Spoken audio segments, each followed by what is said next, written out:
I was hanging laundry on the roof when the first hit. It was close, too close.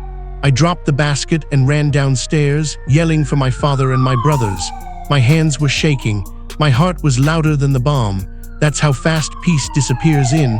1 second you're alive, the next you're counting who still is.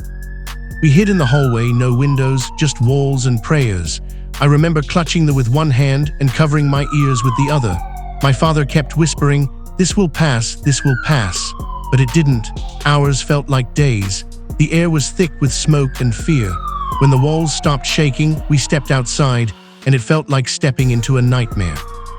Our street was gone. I saw a mother digging through rubble with her bare hands. Her child was underneath.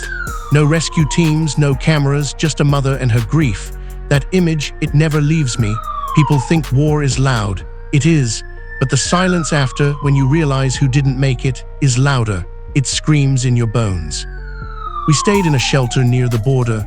The night the war came to my street, I was boiling water for tea. My daughter was brushing her doll's hair. That doll is still somewhere in the rubble. I think about it often. The ground shook so hard I thought the sky was falling. I grabbed my daughter and screamed for my mother. We ran, no time for shoes, no time to lock the door. We just ran. The streets were fire and dust. I remember a man shouting for his wife, his voice cracking like the buildings around us.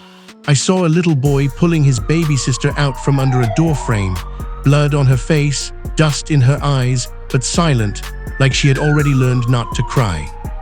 We found shelter in a school, or what was left of one.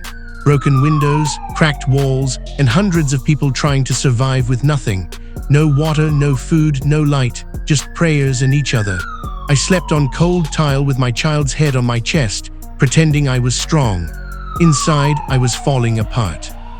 They say is just rubble now, but they don't talk about the people, about the teacher who still writes lessons on the blackened walls, about the baker who gives away bread even though his oven is gone, about the boy who sings every morning, even with tanks in the street. That's us. I went back to what used to be home. There were no walls, no ceiling, only the kitchen tiles left. I found a spoon, bent but still silver. It made me cry, not because it was useful, but because it was real. Something that survived, just like me, just like all of us who still breathe under this sky. And you know what hurts the most? I don't hate anyone, not even the people flying the jets, because I know they have families too. This war, it's not for us. It's not for the mothers, the workers, the children, the neighbors. It's not ours. It's for governments, for power. But we, the people, we just want to live. For more content, don't forget to follow and subscribe Freedom Zoomies Caliber. Click the notification bell for updates.